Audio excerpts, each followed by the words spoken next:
করছে। বেইজিং এখন পরিষ্কার বার্তা দিয়ে দিয়েছে, বাংলাদেশের দিকে চোখ তুলে তাকানোর আগে বেইজিংয়ের শক্তির কথা মাথায় রাখতে হবে।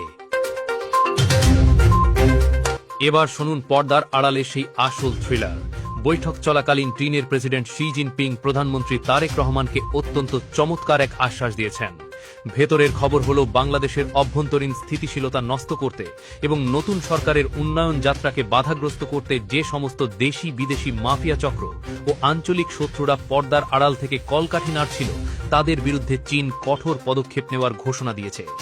শি জিনপিং স্পষ্ট ভাষায় জানিয়ে দিয়েছেন, বেইজিং বাংলাদেশের সার্বভৌমত্বকে সর্বোচ্চ সম্মান করে এবং কোনো অপশক্তি যদি বাংলাদেশের সীমানায় বা রাজনীতিতে হস্তক্ষেপ করার চেষ্টা করে, তবে চীন চুপ করে বসে থাকবে না। এই প্রথম কোনো বিশ্ব পরাশক্তি বাংলাদেশের নতুন সরকারের নেতৃত্বের ওপর এত বড় আস্থা প্রকাশ করবে। তারেক রহমানের ক্লিন ইমেজ, সাহসিকতা এবং দেশের মানুষের জন্য কিছু করার যে অদম্য ইচ্ছা, তা বেইজিংয়ের মন জয় করে নিয়েছে।